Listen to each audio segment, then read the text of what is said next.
Hey family, good morning, good afternoon, good evening, depending where you'll be tuned in from. It's your girl Taman Stage of God's Heart and Mission. I hope that you're well today.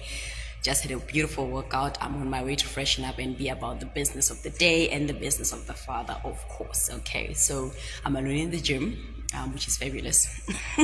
That happens a lot more often than I actually expected. Anyway, I wanted to share the word with you today, and welcome to today's teaching. If you come across this video, welcome to God's Heart and Mission. We are about the business of the Father. I hope that my volume is perfect. Okay, great. Thank you, Jesus. All right.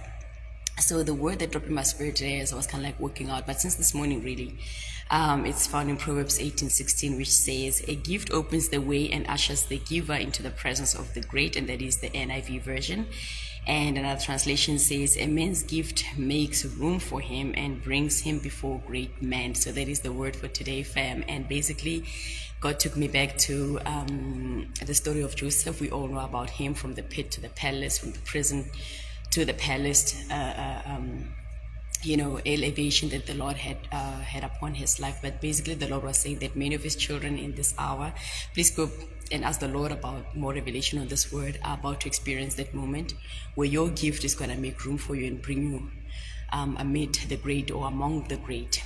Right, basically divine connections, divine destiny helpers, extraordinary associations, relationships, connections, etc., etc., that are going to propel you forward in the purpose that the Lord has bestowed your life. So that's basically where the word is coming from. So God is encouraging you to continue to be diligent, work hard, be committed, be devoted, operate from a spirit of excellence in that which is entrusted you right now, because He's going to bring into remembrance into the minds of many, those whom you probably have actually benefited from your gift in the past, who are going to make a mention of you and recommend you to great men and women in order to thrust you forward. And God is going to use that strategically, just like He did with Joseph. We remember one of the cupbearers was released from prison after he had received an interpretation of the dream through Joseph, right? And as he was going back to the king, Pharaoh, right?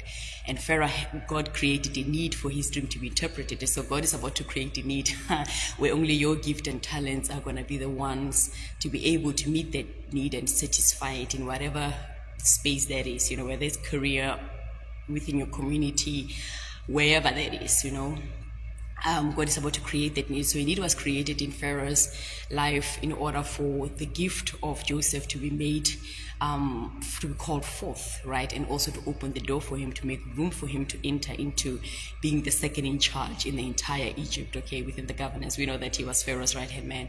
So many are about to experience that moment.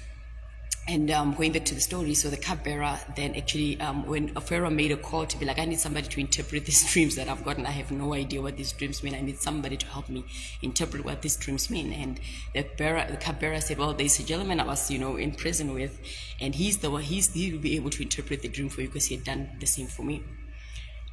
So God caused the cupbearer to remember Joseph and to make a mention of him to Pharaoh. And Pharaoh said, well, that's great.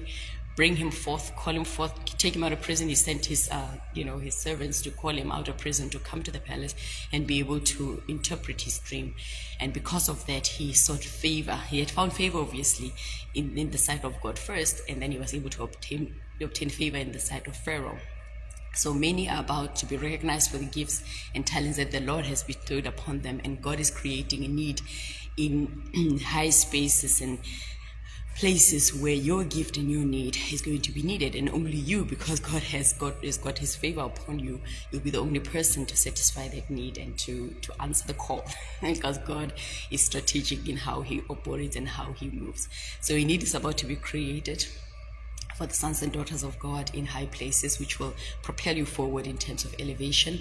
And that's because your gift is about to make room for you. So God is saying, be patient, be diligent, keep doing exactly what you're doing, operate from a spirit of excellence, walk as unto the Lord and not unto men. Forget about who's next to you, forget about your boss that's working on your nerves, forget about whatever it is that you may be going through. Fix your eyes on the one who's called you to that position, because if you steward well that which is entrusted you right now, you can rest assured that God will give you bigger and better to look after. The same thing he did with Joseph.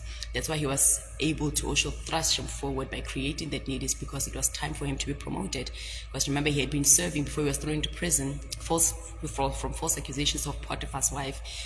Joseph was serving diligently. Potiphar diligently and looking after his estate. And that is, God was obviously observing how he was moving, and he was serving faithfully, faithfully. And even when sin came knocking on his door by Potiphar's wife trying to tempt him to sleep with him, he still, out of the fear of the Lord, said, I'm not about that business, turned her down. And that's the reason why she was so angry and had him thrown into prison for no fault of his, because he didn't do anything wrong.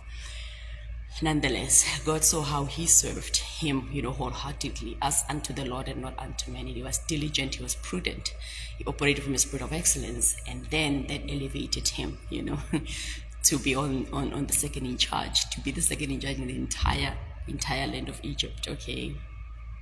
So God is about to do that. So I'm super excited for those whom the Lord is elevating in this hour, my brothers and sisters from across the globe who are going to be working in places and spaces of influence. So, where you're going to be in a position to make decisions, because God is going to use you as a vessel to bring forth change and transformation in certain areas, within our societal framework and structure. So God is really going to be ruling alongside his people, and he's going to use you and me to do so, bring change in our government structures, in our businesses, in our careers, in our organizations, in our homes, communities, wherever that is. Just know that when God puts you in a position of power, he is doing it to work through you and to bring about change through you by his spirit. So with that, fam, I'd like to love and leave you, because I gotta go and get ready. I had such a beautiful workout. Remember to stay prayed up and give praise unto the Lord continuously. Yes, I was catching up on the news. You gotta know what's going on out here. As I was working out, I was like, God, what's happening in this world out here? So we could know, what to bring to the Lord and what to pray for. So nonetheless, let's stay prayed up and remain encouraged, and do not lose heart. Know that God is watching everything that you do, and he's putting you in that place, and he's going to put you in that place, and allow him to work through you. Be obedient, be pliable, be teachable, be available, be receptive, be prepared, and be willing, to work alongside God. So with that, fam, love you tons. I'll see you as and when the Spirit of the Lord releases me. Stay blessed.